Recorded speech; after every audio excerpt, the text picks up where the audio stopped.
Free rides start on Connecticut's first bus rapid transit system tomorrow, and that's going to last for 8 days. It's part of the campaign to get people out of their cars and onto those new buses on the CTfastrak from New Britain to Hartford. Chief Political Correspondent Mark Davis joins us live now with more. Good evening, Mark.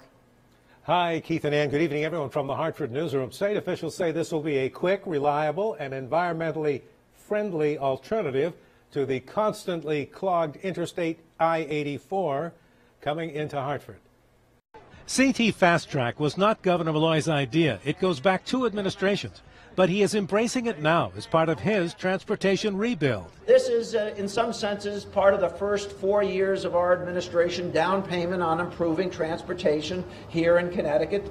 The nearly $600 million 9.4-mile bus-only roadway was built on a railroad right-of-way with stations all along the route. Other feeder lines are expected to be added later. I had the opportunity to see these systems in other cities, and I became convinced that if we built it over time, it would become popular. I don't think the population exists to support it. I don't think that this particular commuter route makes sense. I think the money could have been much better spent on our existing roads and bridges. That has been the common criticism from all the critics of what used to be called the busway project, that it costs too much, even though the feds are paying for 80% of it, and there's no reason to believe people will use it. But it is expected to become popular out of necessity in future years when the state starts replacing the elevated section of Interstate 84 called the Etna Viaduct, a constantly jammed highway that must be replaced. But the young Republican mayor of New Britain is fully embracing it as well, as did her Republican predecessor, who is her father.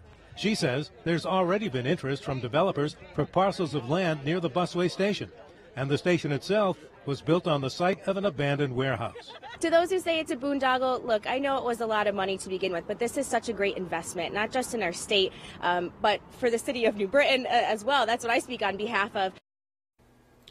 Now, the fellow who was criticizing this program was State Senator Joe Markley, a Republican of Southington. If you'd like more information about CTfastrak, you can find out everything you could possibly want to know by coming to our website and just clicking on this story. That's WTNH.com. Live from the Hartford newsroom, Mark Davis, News 8.